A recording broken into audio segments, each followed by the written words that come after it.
Welcome everyone to Streams After Midnight. I am Pierre, and joining me, as always, is Tim. I'm your co-host now. Bitch. So we'll be talking about that line, don't you worry. So this is, our horror movie podcast. I should probably say that first. It's also the October-thon. It is October. We have a bunch of extra episodes. And this is kind of a big ending, much like we did with Friday the 13th. We have been working through the Nightmare on Elm Street franchise for the last 2 years. We started in October 27. Was it 2017?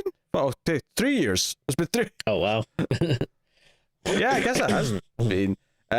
Nightmare had a lot of big pauses because it had to sync up with Jason when it came to Freddy vs. Jason. So we were kind of trying to space them out so that it would go alongside that. This, of course, is the final entry as of yet in the franchise. I'm sure there'll be more at some point, but this is A Nightmare on Elm Street, the remake from 2010, starring Jackie Earle Haley as Freddy Krueger. We also have Rooney Mara and a bunch of other CW people, which we'll talk about. And I'm not even just saying that because the little CW people. No, multiple actors in this are on CW shows or have been on CW shows. And of course, the one that I think people always forget about, but Clancy Brown is in this. Yeah, slumming it. One might say, slumming it. So this is the Nightmare on Elm Street remakes, the end of a long journey for us, and notably, unlike Tim, I had never seen this. I somehow avoided this up until now. Wow.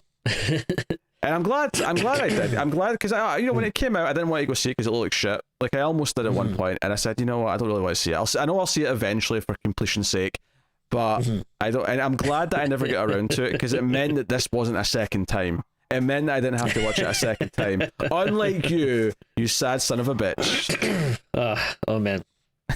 Yeah. So, yes, we'll start spoiler free as we always do. We'll give you a warning before we go into spoilers. Before I start the review, I'll do a bit of shilling here. We're on YouTube. Best way to support everything we do on YouTube and keep more Screams After Midnight coming is hit the like button. More people will find us that way. Okay, end of shilling. I apologize. Yes, I feel dirty and ashamed of my life. So spoiler free first, of course. Nightmare on Elm Street. I mean, it's a remake of the first one, so there's not really much to say in terms of the premise outside, unless you don't know what Nightmare on Elm Street is. Freddy Krueger hunts teenagers in their sleep, and if he kills you in the sleep, in the dream, you die in real life. That's the premise, right? That's Nightmare on Elm Street. There's differences, of course. For example, there's no cop dad, which is odd because obviously John Saxon just passed away, who played the cop dad in the original film. But, well, I say just passed away. We recorded this at the start of August, just for reference. That's why it's sunny outside, because it's still summer. But, so there's no cop character for a start, and there's a lot of differences, of course. There's definitely some moments to kind of redo from the original. We'll get into some of them in spoilers, and, we'll talk about that stuff. But, general feelings, though, if you would like to kick us off, Timothy. Oh boy. Well, let me just kind of start by let me tell you about my day yesterday. Oh god. Oh, this is always a good sign. I got up early. I got up at 6 a.m. because I was gonna put in some overtime at work. I worked for about 4 hours, and then then me and the missus, we went grocery shopping, which, is never a fun thing to do, during these times. And, and then I started doing this new thing where, I've been cleaning a lot during a quarantine, and it's been taking up so much of my day that I decided that the first Saturday of the month, that's going to be like my big cleaning day. That's when I do a deep clean of the whole house. And then after I had lunch, I spent like the next 5-6 hours just straight cleaning my house. And then after all that of my day, I'm very tired. Did not get a lot of sleep. I've been on my feet all day cleaning. It's also very hot now at this point, so it's been very sweaty. And then I have to sit down and watch this movie.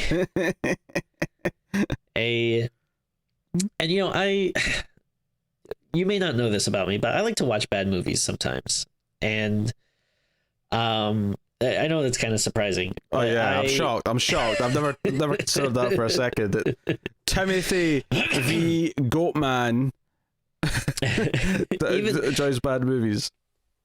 But like even like movies that like I don't like, every now and again I do get kind of like an itch to be like, maybe I should go back and like check this out again. Maybe I wasn't fair on it. Maybe after a couple of years of, a decade, even one might say, in this case. In this case, 10 years. But sometimes with distance you reevaluate things, and but suffice it to say, this was not one that I was happy to revisit. I don't think I saw it in theaters. Maybe I did, but I don't. I think eventually I saw it, and I just remember just absolutely hating it. It's and then watching it again for the second time in 10 years, my feeling has not changed. I think this is just absolutely awful in every every way you can think of. It's first of all, it's an extremely unnecessary remake. I mean, you know me, I love Nightmare. I think the first Nightmare is like a pretty much perfect,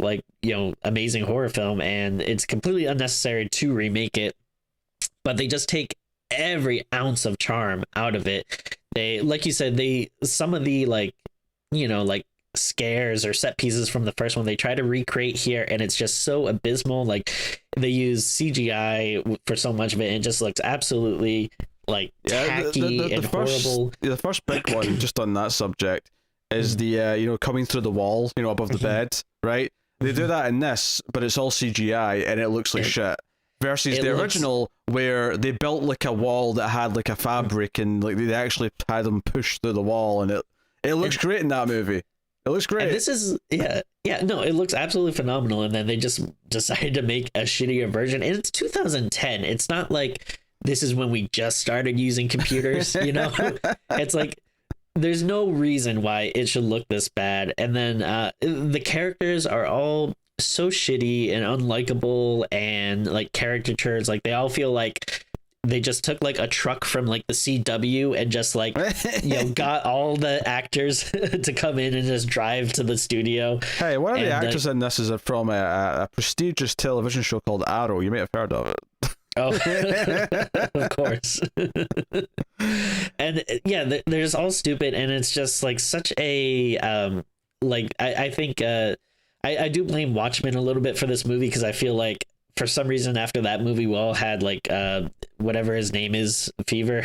What is it, James O'Lee Hurley or whatever? Jackie Earle Haley. Yeah, she's playing Freddy.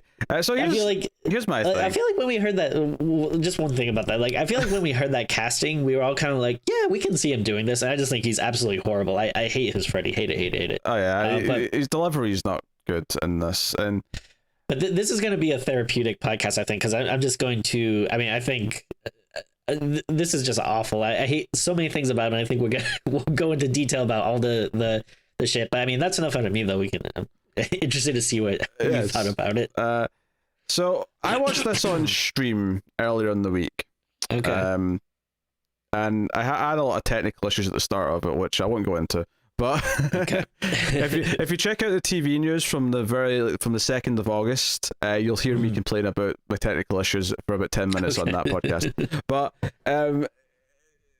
one of the things that I said about 2/3 through the movie, to kind of sum up how this movie felt to me, or to what this movie proved, I suppose, in another manner of speaking, is that me and you watch a lot of crap. Me and you watch a lot of crappy modern horror movies, a lot of crappy supernatural movies especially.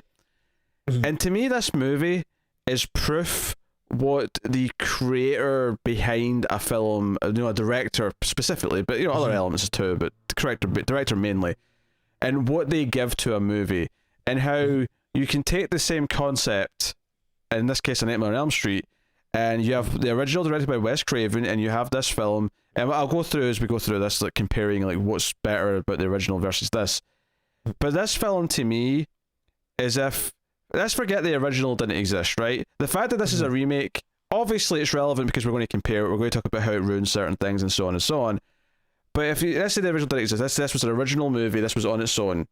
This is still everything I hate about every supernatural movie that there is. It has all the tropes, it plays like a generic modern supernatural haunting, demon possession, whatever movie. And it has the research scene, it has the bland teenage characters who look like they're 25, it has all of the tropes. And one of the things that I was talking about a lot as I was watching this was that in the original film, there's a really nice slow progression to Nancy believing what's going on, starting to like fear falling asleep, and then ultimately becoming proactive and trying to fight back. Like, how can I solve this? How can I fight Freddy? How can I do this? And they do kind of like the obviously the discovery of how to fight back is kind of the same in this one. We'll get to that, in spoilers. But if you remember in the original film, when Nancy sort of had a plan, there was a full plan. She was literally setting traps around the house. It became this very kind of like thought out thing where she's like, okay, how can I possibly win against this asshole? In this movie, the characters are still kind of just like, it's all about, instead of like slowly believing that this is real and that this is going on in this movie's more about, oh, this is real and happening. It's about uncovering the backstory. It's about going into the mystery of what happened. And it changes elements of the backstory just enough to make it more like just worse. Worse, yeah. I mean, in a manner of speaking, worse. And it's almost like they go darker in a lot of ways than the original. Because the original just hinted at things. The original just kind of implied a lot of things about Freddy Krueger. This one has to give us flashbacks and really kind of like look at the camera and go, this is what he was doing. This is who he is. It's already bad, but then to add that angle just makes it like gross and unnecessary, and like no one wants it. And like, and again, the worst part, Tim, is that it commits the sin. It commits the MacGuffin sin, where it's like, I think we can stop all this if we find the thing that Freddy wants us to find. You know how there's like a ghost and there's unfinished business? Like, they try and take that approach to the story here with Freddy. And it's to the point where halfway through the movie, I was actually pondering, and I won't say what it is because I think it's spoiler territory, but I was pondering something, which turned out someone in chat as we were watching it told me the original script for this movie actually had what I was thinking as the ending. And I was like, holy shit. So we'll talk about that in spoilers, but just... I think I'm not sure who ultimately gets credit for this, but I actually was listening to a podcast about this, and I think they mentioned the guy that maybe wrote the original script. I think it was like the same guy that did like Arrival, or like the script for that. But I think that when they asked him about this, so he said that like and he did a lot of other stuff too that was notable, but that was what stood out to me. But I think he said his ultimate script was like unrecognizable from this, which I can totally understand. But the one thing that really like bugs me about this too is I do want to see like a modern Freddy movie, because I just think it's such an interesting atmosphere. The idea of dreams, I think there's so much you can do with that, and like especially nowadays, like I'm not against using CGI, like make sure that it looks good, but like there's so much like interesting, crazy, out there stuff you can do, and this movie is like the dullest looking movie ever. Like everything is just like gray tones. All the dream sequences like take place in the same place. Like they don't even like do anything. Like all the kills are super boring. It's like the only time it's like maybe somewhat interesting is when they're just ripping off a kill from the first movie, and then with that they just do it in a worse way. Yeah, so it's like not even satisfying. The only thing I'll say about the kills is there's one or two that are surprisingly violent and graphic. So at least it's not like try to be a PG-13, I guess. Sure. It's worth saying that if we're going to give it a positive. There's a couple of like say throat slashing type moments where it's like, oh, that's actually pretty. Sure. It's in our face. We can see it. It's there's blood pouring. Great.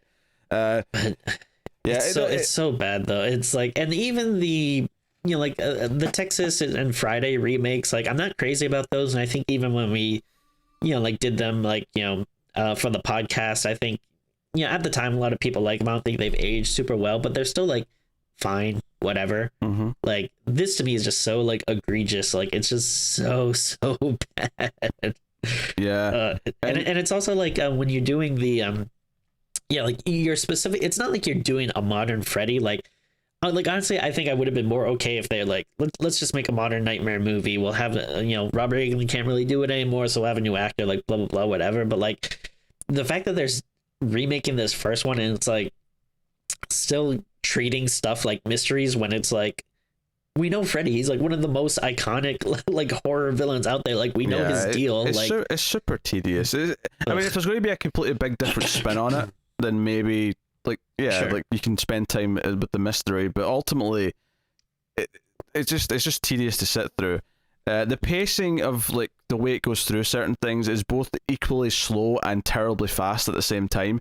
There's the opening scene's kind of this big prolonged like kill that happens, and then we get a title screen, and then we're at the funeral of the person who dies in the opening. Well, I don't think it's a spoiler to say people die in this movie, but we're at the funeral, and immediately at the funeral, like Katie Cassidy, who most people know from Arrow, is like at the funeral, and she immediately starts seeing like a girl, a creepy like ghost girl at the funeral standing next to the casket, and I'm like, we're already doing this. And because one of the things in the original film that it did is that the opening chunk of the film is like them having kind of like a sleepover, and we meet like four of the characters, and we kind of get a sense of friendship between multiple characters. This movie, there's like no real like bond established with a lot of them. It just feels like they're just a bunch of random teenagers.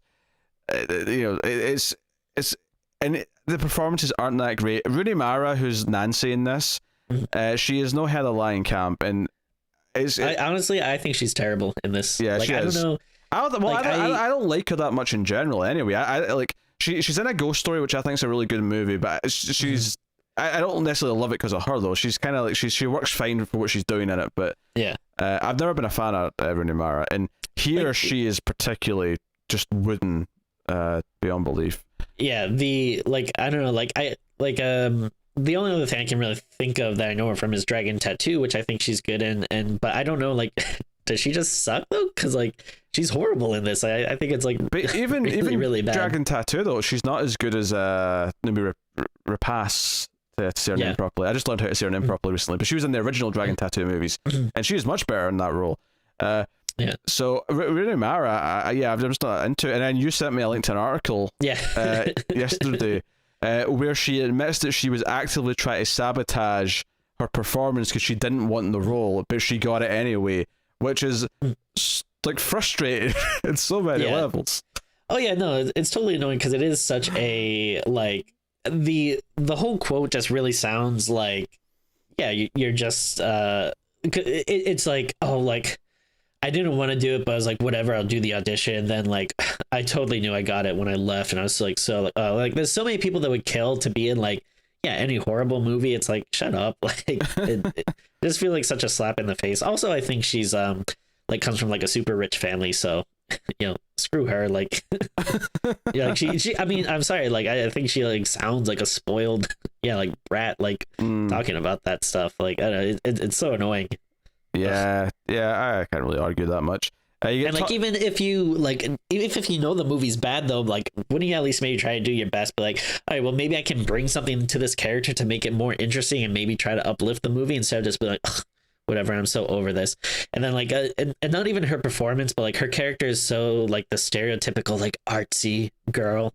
Like, she's so like Nancy paints in this one. She didn't really paint in the original. Yeah, which is not a bad change necessarily, but like it's all she also has. Like the painting's kind of bad. Like they show like this stuff like in the background, and it's like all these like kind of like stick figure-esque looking like drawings. I'm like, I don't know, like I don't really get, is this supposed to like look good? Like it's very stupid. And then like there's like one point where like she's hanging out with like the other main kid or whatever, and he's like, why have we never hung out? And like she says something like, I don't know, I'm like, isn't it obvious I'm like awkward or something? And it's like, shut up. Like well, to talk about the rest of the cast here briefly, Thomas Dekker, who's kind of the bad boy one.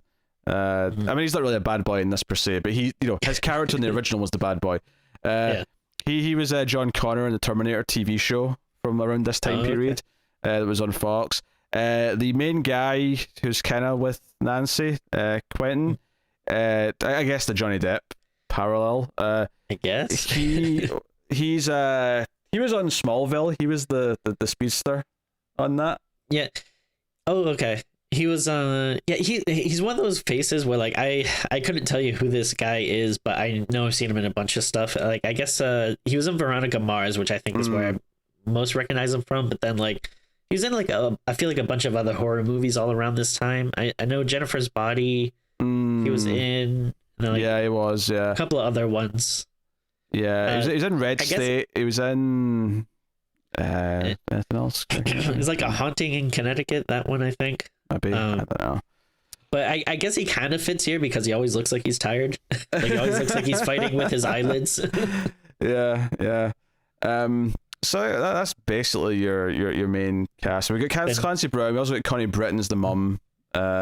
So they try to like almost give them some because the best actors are the adults, right? The ones who, I mean, Sure. they're technically all adults because none of these kids are actually kids. But the parents, Clancy Brown and Connie Britton are definitely the two better actors in the movie. They're not given a whole lot to do though, and frustratingly, Connie Britton's stuff is tied entirely to like the secret she's kept because of the backstory, which we'll get into in spoilers. So the characters are not particularly likable. They're not engaging to watch. The movie is laughably bad in some places, of course. Everything it does with the backstory is like just they're trying to like wreak more drama out of it, but it all just comes off as a bad supernatural backstory, which you've seen in like tons of movies. It feels very trite. It feels very all these things. Yeah. Is there anything else before we get to spoilers that we should talk about? Oh, actually, the music. I want to talk about music. So the main theme plays when the title comes up. But it's obsessed with never doing it for the rest of the movie, even though it sounds like it's about to multiple times. Like it has like kind of a thing that sounds like eventually you're going to hear the dun dun dun dun dun dun dun dun, and it never does outside of the opening title. So I thought that was really weird. It was like they were trying to avoid it. Like bizarrely. Same thing with like the little like like nursery rhyme or whatever, because I think you keep seeing these like images of this girl, and I think they keep saying like 1, 2, Freddy's coming for you, but then they never go beyond that. Yeah, or at least I don't remember. It seemed like they never did. So there you go. I think we'll go into spoilers then, so we can dive into some stuff. But it's terrible. Basically, it's garbage. It's one of the worst. I'll compare it to other worst entries in the franchise and maybe the other franchises a bit later at the end, but. Before we get to spoilers though, let me thank our Patreon producers. So we're recording this in August, so this list might have changed a little bit, so the names at the end might not match what I'm about to say, but this is when we're recording it, so this is the list I'll read out. So thank you to Alison M. Fordyce, Tyler Hess, Cindy Palacios, David Sharp, Board Now, Zammer Jammer, Al Tribesman, Christopher Moy, and Brett Williams. They are our Patreon producers for the month. But you can of course support us at patreon.com/MailFestTV for as little as $1 per month. And for that $1, you'll get an exclusive extra episode every single month. Although during the October-thon, you'll get 4 because it's like it's horror Christmas. You get a bunch. So you can go get that. You get a whole back catalogue. By the time this comes out, there has to be about 24 or so in the back catalogue that you can go and check out. That's about right. And of course, at the $5 tier, you get to vote on an episode every month, and you get early access by one day to every regular review episode of Screams After Midnight. So go and have a look and see if you're interested and help keep all the content coming and getting some bonuses for your trouble. But yes, so we'll go into spoilers then. Full spoilers for the Nightmare on Elm Street remake from this point on. Rather than working through this in order, I think it's better to tackle certain subjects, and I feel like the thing we're going to talk about the most is Freddy's backstory. And all of that stuff. So the original script of this movie, apparently Freddy Krueger was going to turn out to be innocent. So I mean I don't know necessarily if I would want that, but I think it's at least a lot more interesting than what we got here.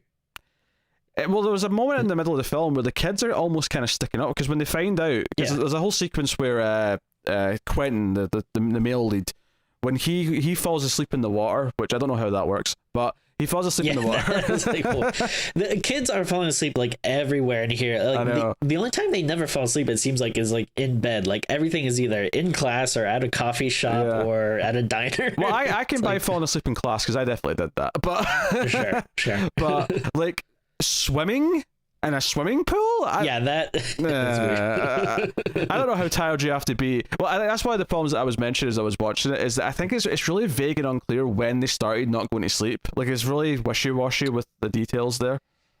Yeah, I have no idea, like, how this all starts. Like, it seems like, I don't know, at the start of the movie, like, people are already dying, and, like, people are, like, losing sleep and already know who Freddy is, like, for some reason, even though it's supposed to be, like, a mystery. And then like, at one point, they find, like, a video blog of a kid that died, and I'm like, so yeah, how long ago was that? Yeah, this is someone else who's in the class. And as someone in my chat pointed out, a very astute point to make here. So he dies at the end of this video blog because he falls asleep, right? And then he dies on camera. Who uploaded this video exactly? Oh, great. Because it's probably early enough that, like, I doubt they'd be doing it live or something. And then, and then even if he did manage to upload it or something somehow, who would keep it up? Why would it still be there? Yeah. Although, of course, even after death, the brain does stay alive for 6 more minutes. I don't want to hear. So this movie, this is where I was talking about how it really becomes a generic modern supernatural movie, because it revolves so much around the mystery of what happened, which was such a small fragment. The original Nightmare on Elm Street, like, you know, we hear kind of from Nancy's mom, like, oh, he was a child murderer and we killed him, blah blah blah, right? And it's very kind of, it's one scene of backstory kind of explaining it, right? And it's, you know, it's interesting. It's really dark and what it implies, and it leaves it there, and, you know, your mind kind of fills in the blanks, and it's kind of like makes it scarier because of that. Here, it's obsessed with there being like this mystery. So basically, early on, there's a photograph that kind of proves that Nancy and the kid that died, or one of the other kids, like, knew each other when they were, like, you know, kindergarten age, right? Which it makes no sense, because they're all under the impression that they never met until high school, and this becomes this mystery that they're looking for throughout the film. And then I just want to point out that, like, it's such a dumb mystery. Like, they try to act like there's, like, such, like, gravitas to it, but it's like, I don't remember the people I was in kindergarten with. Like, it was a big deal, yeah. And then, like, also, like, even, like, when the mom's trying to cover it up, like, why wouldn't you just say something like, oh yeah, I think you guys were friends as kids, and then, I don't know, I guess just kind of went to other schools and drifted apart or whatever. Like, why does it have to be such a big, like, cover up or whatever? Yeah, if the mum just shrugged and went, all kids look the same, I don't remember, and just walked out the room. Exactly. No one would question it. It'd be like, yeah, that's probably a fair response. Yeah, if I call my mom up right now and say, like, hey, who was, like, my best friend in like first grade, she'd be like, what? I don't know. Tim, that was like 40 years ago. Leave me alone. Yeah. The whole mystery is really stupid, and, you know, we get like sequences like Kate, because this is the thing. Early on in the film, Katie Cassidy's character is what's his name? Chris here. Was Chris the character's name in the first film, the original as well? I don't remember. No, I don't. No, it was like, Tina was the best friend in the first film. Because the reason why I say that is because she's clearly that character, because she dies that way. Yeah. And what they do is they actually, in this one, they follow her like she's the main character for like 15 minutes before she dies, in that way where she's the one who dies on the ceiling, right? She's the one who's dragged around. Which, by the way, they go so over the top with this version. It's so bad. And again, it's just like the original movie looks so good, and this, it's like the sound effects whenever she hits the wall, it's so cheesy. Like, it sounds like a kung fu movie. And, like, they just, like, keep showing it, like, again and again, and it looks so bad. I don't hate the fact that the actual killing blow itself, I don't mind too much. The actual slash, because it sort of stops and just slashes, then she falls down and blood starts pouring out of the wound. And I'm like, that bit itself looked okay. But the actual moving around the ceiling just felt really over the top and goofy. And so bad. Do you know how they did the original, Tim? I remember them making of stuff on this. They built an upside down room. Yeah. And they had the actress kind of, you know, roll around and like whatnot. She was crawling on it, and I mean, it's the same. I think they used it for The Exorcist as well. Was that the other movie they did that with? They had like a rotating room. Yeah, they had a rotating room for that, I think.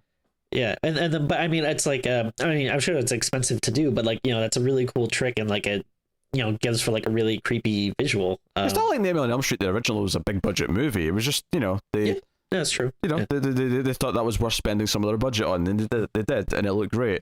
And I even think it looks like, you know, pretty good in a New Nightmare when they kind of, like, you know, pay homage to that. Like, yeah, it definitely looks a lot better than this.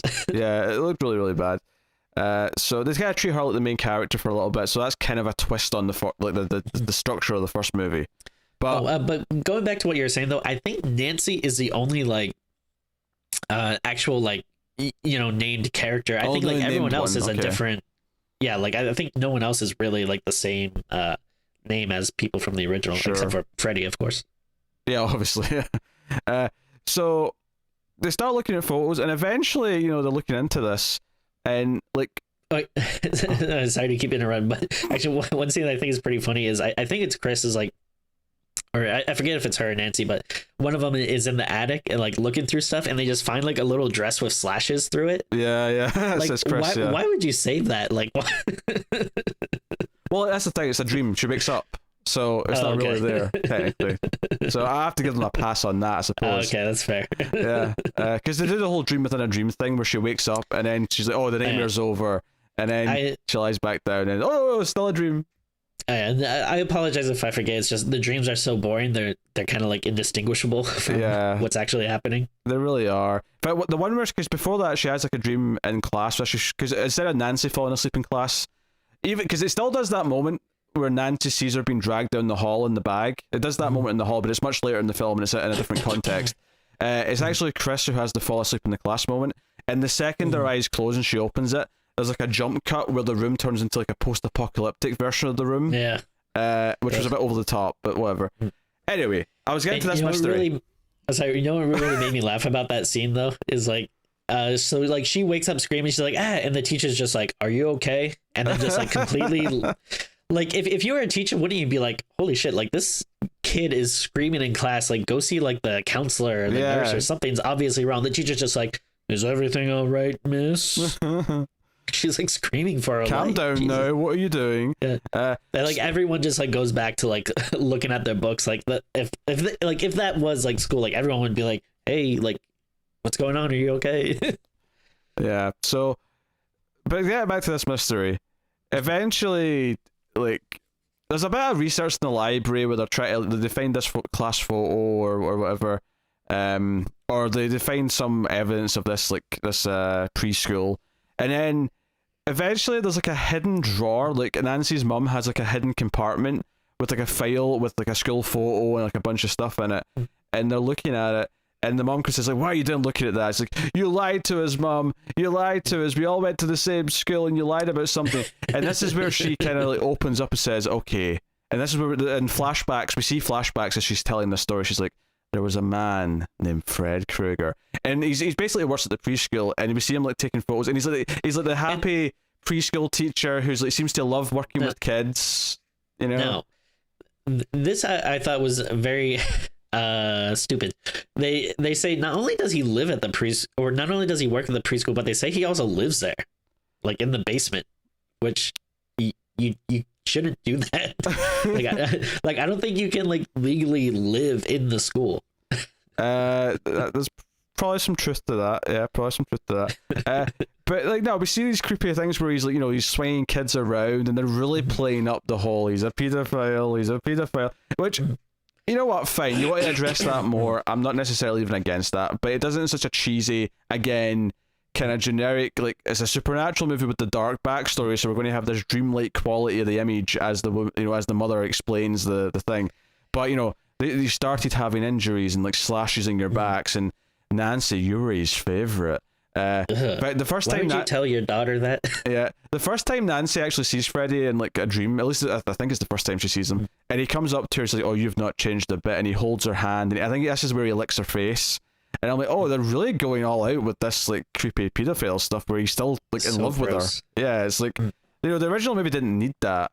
Well, in the original movie they like I think Wes Craven has said like in interviews that they purposely like never mention like anything about like molestation or pedophilia because of the real world implications, and I think there were some cases going on around the time of like teachers doing that, so they child killer is still not a good thing, but at least there is like that extra it's better than going full pedophile and having this kind of real world ickiness to it. I think I always assumed that he did, and I think that's fair to just sort of let your mind assume that. One of the things that this movie does, though, that wasn't in the original, is that in the original, our characters, the teenagers that we were following themselves, were not the victims of Freddy. All the parents banded together to kill Freddy because he was a danger to all the kids in the town or the neighborhood or whatever, right? But it never implied that Nancy herself or any of our other characters were people who were well, I mean, partly because it seemed like he was killing his victims, so it wasn't like there was anyone alive. All the kids who were victims died.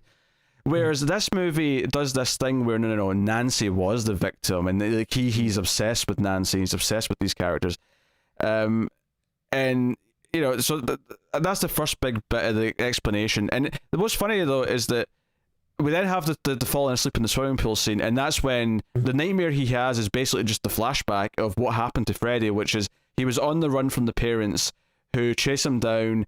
In the original film, he was burned in what was his workshop where he made his claw, where he did all of his stuff.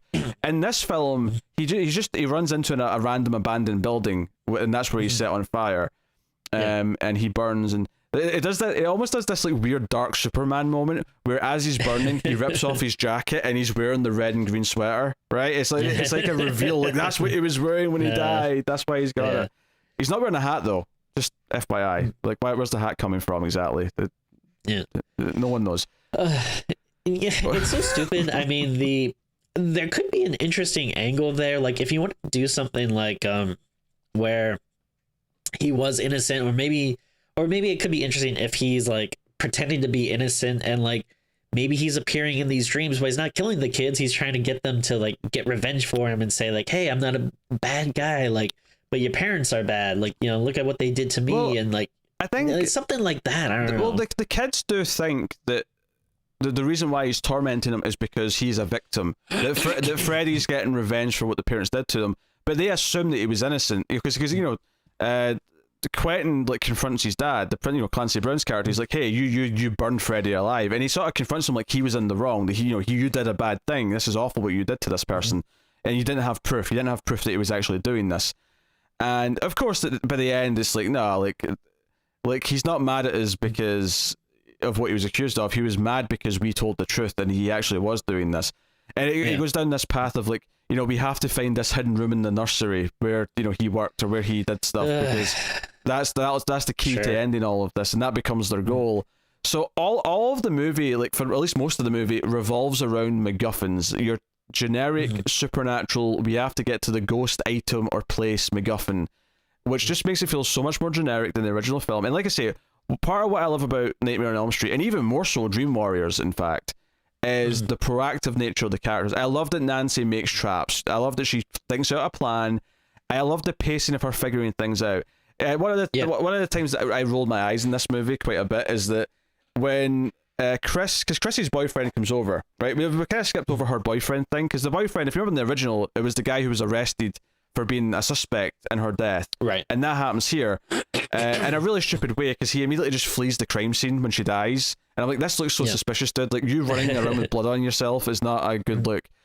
But he gets killed in prison. He dies, and the prisoner, his cellmate is like yelling, "It wasn't me. I didn't do it." Because he's dead. Like, the other thing I kept thinking about this movie is, since they are just like always like falling asleep in public places, and it is like a modern movie, I couldn't help but think like, all right, there has to be like so many security cameras that are like capturing these instances where people are like floating in the air and getting like stabbed and stuff. Like, because you have the prison stuff, which they do show like that there's like, like security cameras there, and then like, there's the scene in the drugstore and stuff, and it's like, I don't know, someone somewhere has got to have like proof of this like crazy shit that's going on.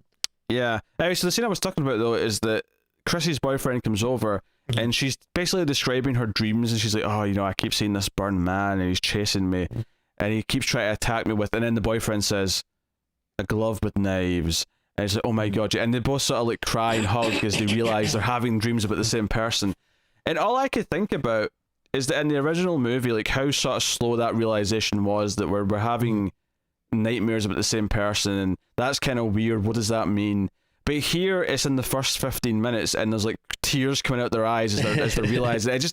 It's so ramped up that they want to get through these details so quick because they're not interested in actually paying them a proper service. They're interested in getting through this as quickly as possible because they have to tell whatever. I said it felt like a Sony movie as I was watching it. It's not. It's New Line, but like it feels like a Sony movie, and tone and Dunes and characters and yeah, Platinum Dunes. I'll lay the blame on them.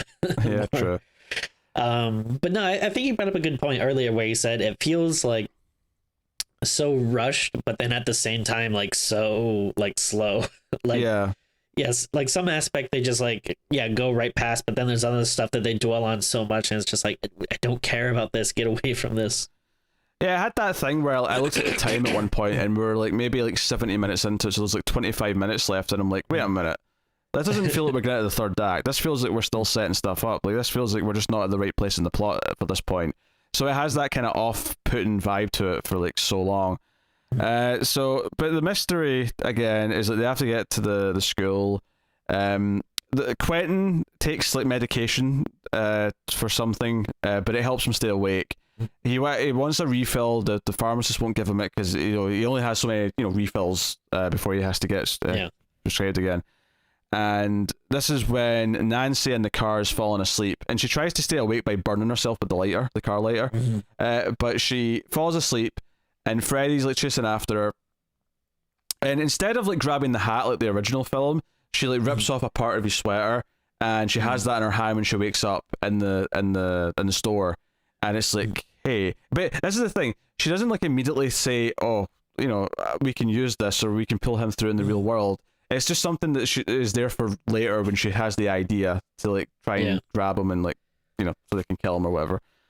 There's a whole thing where she's taken to the hospital because of this, because she's like collapsed and all that when she's like woken up, and and her mom comes by, and her mom's going to sign a thing saying they can put her under for a quick bit of operation.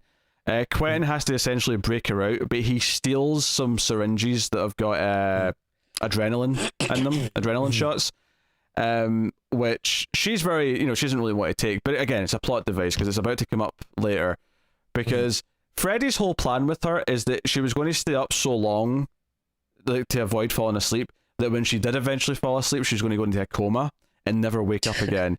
And he uses the adrenaline to wake her up. That's how they actually... Because he has to wake her up, because the whole plan, of course, much like the original film, is that she's going to go to sleep, grab Freddy, and he'll wake her up, and she'll pull him into the real world, and then they can fight him in the physical world. And it even has the line, "Welcome to my world, bitch," which was in the original film. Again... It's a bad idea to like do it direct lines, because it's like all I can hear is the better version in my head. All I can see is the better version. It's kind of cringeworthy. Yeah, I mean, that's what happens when you remake like something that's like a classic movie. Like I just don't understand the point. Like either remake something that's like wasn't very good to begin with, so no one's really gonna care, or like if you are gonna remake something that maybe was still good, like make it completely different, like to the point where it's like kind of like unrecognizable. Like it's not like the Fly or the Thing, they're so different, and that's I think one of the reasons why they're successful is because they're just trying to do something different or new, and not just like playing off like highlights and stuff from the original. I don't know, it's very frustrating. Yep it just like all feels like so pointless, and like and also like, if we talk about like Freddy for a bit, like first of all I want to say he looks terrible. He looks like shit. He looks like Joey. It looks like he looks. What did I compare him to in the thing? He looks like he doesn't look like Freddy Krueger. He looks more like the CGI monsters from like I Am Legend, or even like almost like a crappy version of something that would be like a Guillermo del Toro film, like like I get what they're doing, like they want to make it look like a more realistic like burn victim, but again it's like, who wants that? Like we don't want a realistic grim Freddy. Like so much of the appeal was like that he is kind of like silly and goofy and stuff, like especially in like later movies, like we don't want him to go like full like Freddy's dead Freddy, but like like we don't need this like Christopher Nolan, like Batman Begins, like grim, or I guess maybe like Snyder would be a more apt comparison. I think so. Like, yes. Yeah. And then, yeah. So he looks terrible, and then also I kept like, it feels like they were from time to time trying to do like the jokey Freddy, like every now and again he'll lay a joke, but it's just so stupid and falls so flat that it's, I don't know. Yeah, and it never worked. And so they find the preschool or whatever, and they find the hidden room that's got all the paintings that he had kids do, and they find photographs. Thankfully they don't show us the photographs, but they say, hey, there's a bunch of photographs of you, Nancy, and she looks at them and she's like disturbed by what they are. So you can only, the imagination that can fill in the blanks. But yeah, like, why do they keep trying to point this out that like, oh, he was extra gross with you? Like, yeah, stop doing that to like this victim. Yeah, and she so when she goes to sleep to try and do this plan, some of the stuff that Freddy says to her, because he gets like on a bed and it's like it's over. This is the thing, Freddy. It never felt like Freddy was like he obviously was doing a lot of like awful and evil things because he was killing people and he was being really maniacal and like darkly funny about it, but he never felt rapey with any of the victims, No, because I can imagine, because one of the lines that we're going to make fun of here in a minute is when she's on the bed and he's on top of her and he's like sort of like dragging his claws up her belly and stuff. He's like, Nancy, I'm your boyfriend now. Like, when he says that line, like I can imagine Robert Englund delivering that line in like any of those movies, and it's sounding like not because he's not trying to be creepy and like he actually wants to do anything with the victim way, just in the sense that he'd say that kind of thing when he's got someone trapped. He'd be like, there's tons of examples in those original movies. Well, I mean, that is like a line from the original movie. I believe that is that that's what he's. Yeah. Yeah, I think that's if you remember like the scene where she's talking to, I think she's talking to her boyfriend on the phone, and then Freddy pops in, and then like the receiver end of the phone becomes his tongue, and it's like blah, blah, blah. But then like I'm pretty sure he says, I'm your boyfriend now, Nancy, which again, it's such a different context when he's saying it and he's being goofy and it's on a phone versus where you have a person who we already know is an actual pedophile that did abuse this girl when she was a child, and now he is on bed on top of her. It's such a different setting and so much more gross, and it's so I'll be honest, I'd forgotten he said that line originally, which makes this even, it just proves my point that I was making, that Robert Englund can deliver that line. But I think even if you take away a lot of the context, even if this was like a scene in which the person landed on a bed, which by the way, the way she lands in the bed is horrible. It's this CG like blood storm at the top that she comes out of. It's horrible. That's when she's like trying to walk on the blood hallway. Oh yeah, I think so. And she falls through, and there's like I'll give maybe like the tiniest of compliments. Like I did think, like obviously it ends stupidly, but I think originally I did think that was kind of cool. Like when she's walking down and then it turns to liquid and stuff. What I'm saying though is that even in this context, even in the context of like victim and like one of the old nightmares, let's say they fall on a bed, right? Robert Englund, Freddy Krueger jumps in the bed with a smile on his face. He says, I'm your boyfriend now, Nancy. Like, I don't think it would come off in this creepy way. No, totally. It would come off as like, no, he's cracking a joke because he's lying in bed next to her, not because it's actually like, I don't know, it would work. But his delivery in this line, and then because of the context of like, them actually saying, no, he victimized her repeatedly as a child. Like, this is something he did. Jesus. Yeah. It comes off so kind of like comically dark, and not because it's like darkly funny, but comically dark because it's just so over the top that you're like, right guys, we get it. We get it. And he's running up and down. He's like, and he says some other gross things I can't even remember about her body or something. Like he says, some big things about it. I mean, as much as we, dislike this movie and are complaining about it, it's like, you also gotta remember it's so forgettable. Like, it is. I watched it last night, and there's already parts that I'm like, oh yeah, no, I forgot about that or this or that. Oh, I mean, Tim knows this obviously, but I watched it on Thursday, and I was concerned that was a little bit too early when compared to when we were going to talk about it. So before we started this review, I actually sat for 10 minutes and just sort of skimmed through it on Netflix and just kind of was reminding myself of all the scenes. because I was like, yeah, there was definitely parts of this that I was not going to bring up if I didn't refresh my memory, and it's just one of those movies that is so bland and forgettable. And what's funny is that you've got Connie Britton, you've got one of the best actors in the movie, like has so much less to do than the original mother, right? She has like a couple of key scenes and that's it. And after this, because they bring Fred into the real world, Nancy cuts off his hand. After of course Quentin uses the adrenaline to wake her up. They burn Freddy, kind of like how he died originally. She says her take on the "Welcome to my world." Now you're in my world, bitch. Like, it's just again, don't do the lines from the original because it draws comparisons more than there already is. But after all this, and the ambulances are there, and they're going home, and she's going home with her mum, and I sort of like cynically said out loud, I wonder if we're going to get the pull through the window ending, like, because I was kind of like, oh, maybe that would be fun, because I love the original, but that's one of the effects that don't hold up, is that stupid dummy going through the door window. It looks really stupid. So they do their version of it here, where Freddy comes out of the mirror. You see he's in the mirror, and then he comes out of it, it smashes, he pulls her in, and then the mirror kind of reforms, and she's just gone. And that's your shock ending moment. You know what my thought was? And this happened a couple of times through the movie, but I kept trying to think, was this in 3D? Do you know, it's funny you asked that, but the answer, at least according to my chat, was that no, it was not. Because it feels like there's like a lot of stuff that like, oh, you're putting this in because it would be like 3D. Yeah, in fact, it's around that time, Yeah, I say he grabs her. Now that you're reminding me, the reason why someone's thought it was 3D is because he doesn't just grab her. He actually sticks his claw like through her face, and you see like the eyeball and the blades sort of pop out. It feels like it was made for 3D, but I don't actually. Yeah, I don't remember if it was. It was definitely in that time period where almost everything had a 3D version. Yeah.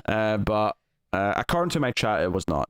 It just makes it even like shittier that it's like, oh, you're doing this and it's not even because like you have to do like a 3D gag. Dear. Yeah,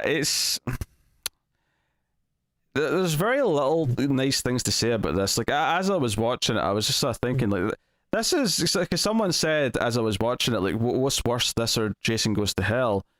And I'm like, Jason Goes to Hell is a really bad movie. It's really bad in the sense that it's not a Friday the 13th movie at all, but it's better for what it is than this is for what it's supposed to be. Sure. Yeah.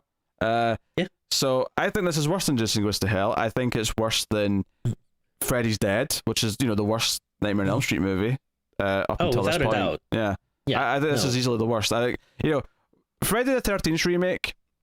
I do think is better than Jason Goes to Hell. It's not the bottom of the list. I don't think. Right. Maybe better than one or two other ones as well, depending on your argument. But I would have to debate that and think about it. Whereas this, I think there's no question. This is the worst one. I mean, I think that's what you kind of, if you compare it to like, Texas Chainsaw, Friday the 13th, and these are like all like the, three big like horror, like, 2000s horror remakes of like, Halloween, but yeah, sure. Oh, sure. I mean, we don't talk about that on here, but I guess maybe these are kind of combined because like they're all Platinum Dunes, right? Sure, like, yeah. So, and and I do remember like when I first saw that Texas remake or the Friday the 13th remake, I actually do remember liking them, and I think they haven't aged that well. When we went back and rewatched them, like I'm not as crazy about them, but like I think they're fine. I think they're watchable.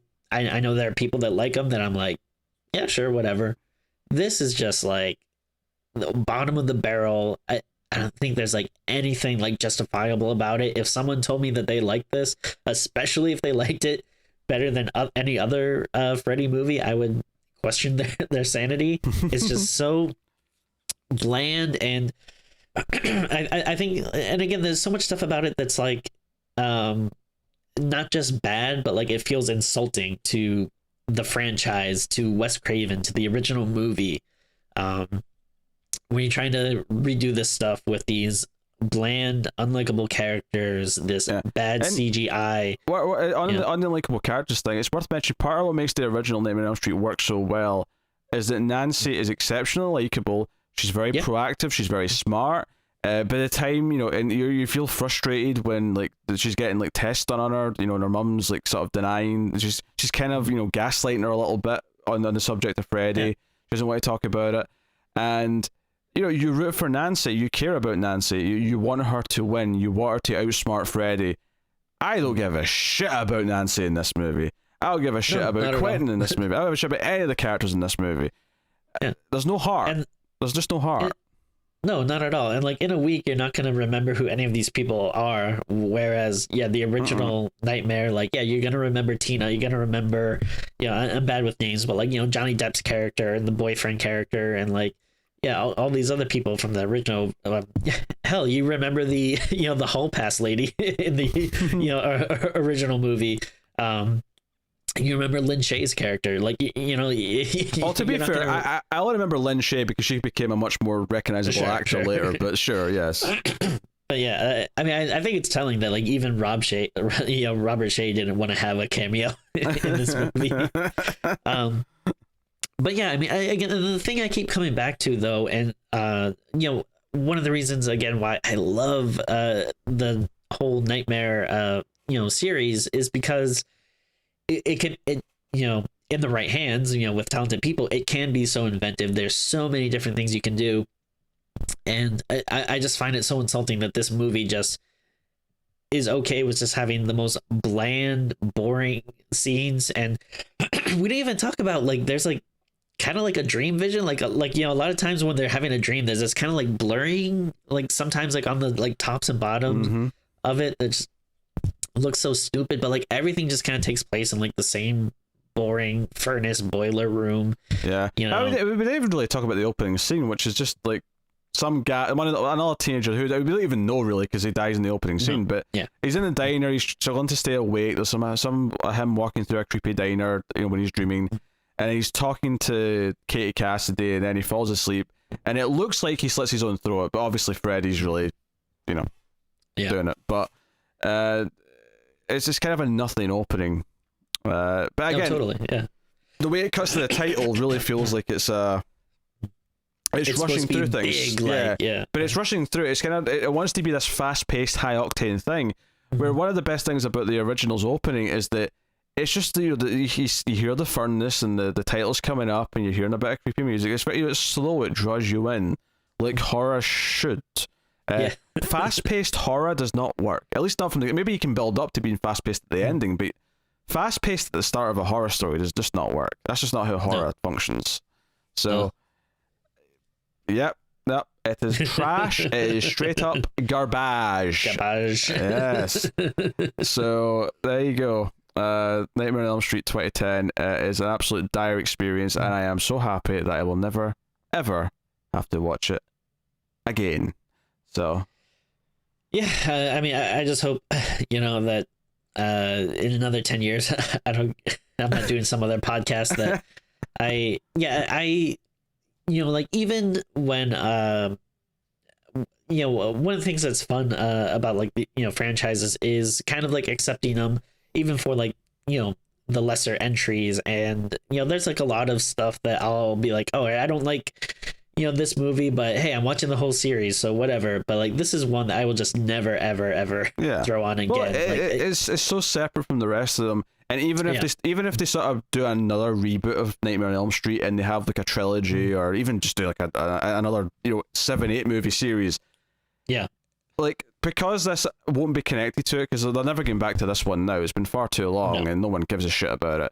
It'll be so easy to skip and never feel like you've missed anything of value, even if you are doing like some big franchise rewatch.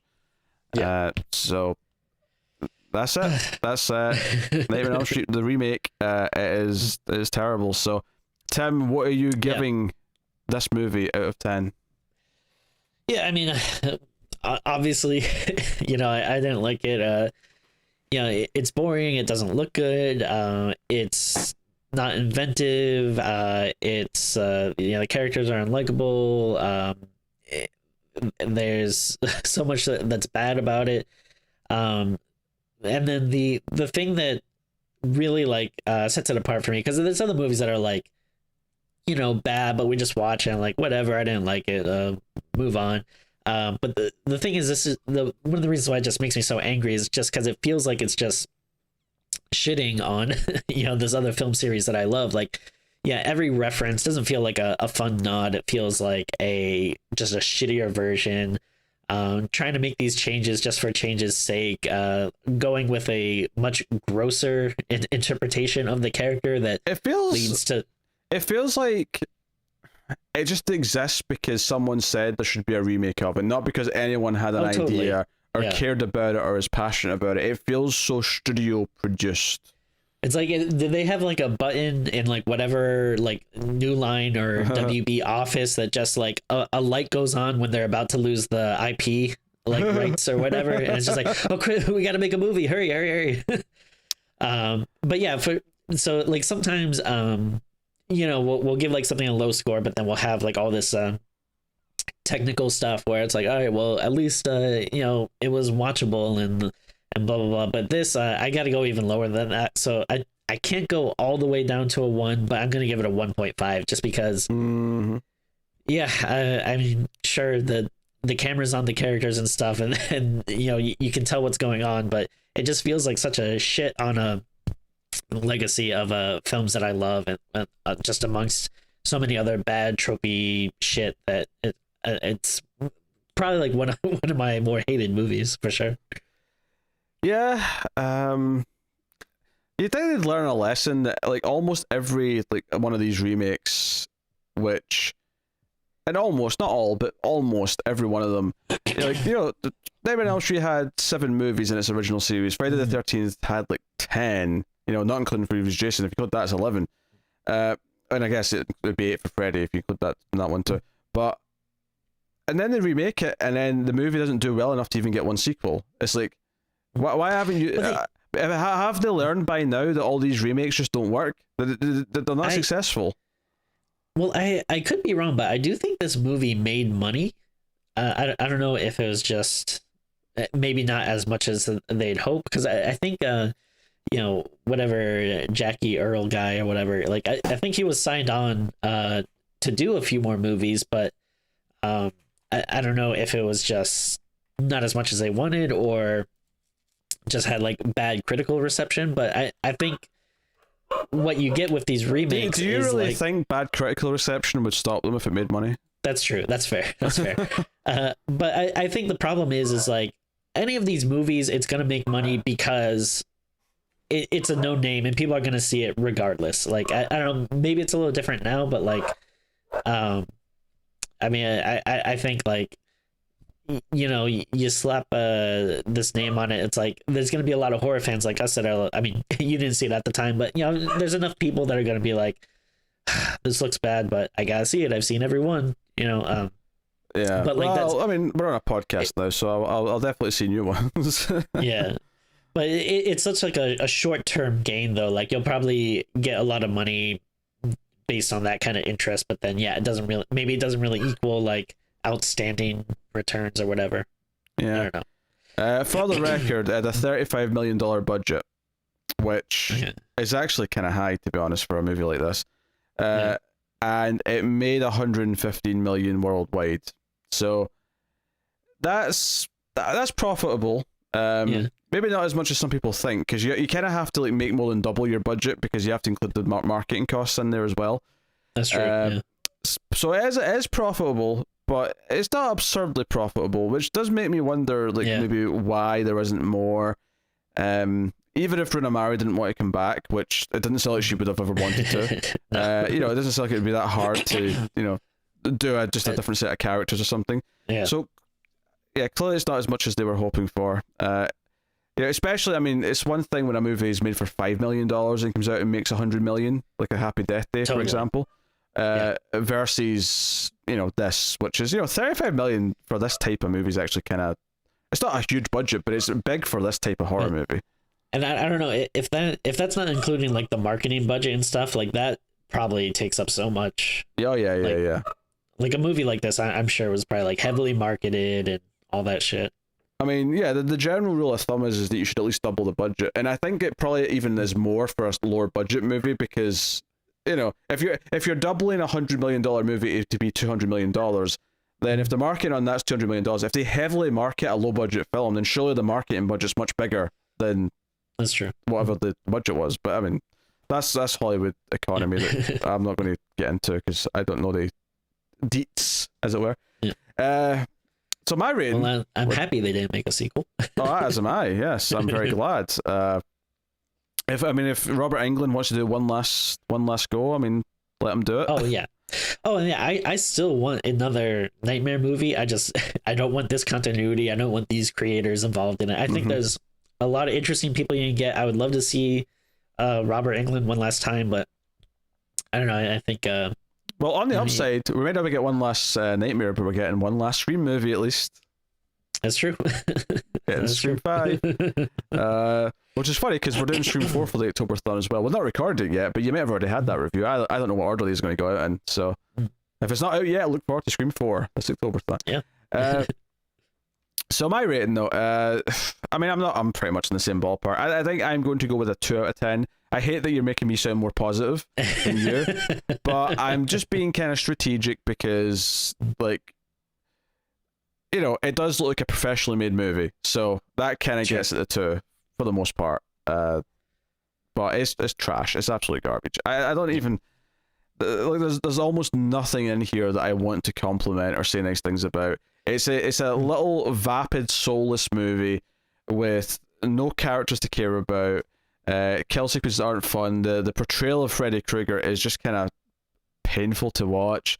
Yeah. And then you got all the backstory stuff, all the generic tropes of modern supernatural movies applied to Nightmare on Elm Street. Almost to the point where, yeah, this could, if this was never made before and this was what came out at this time period for the first time, it might be this bad. Like, yeah.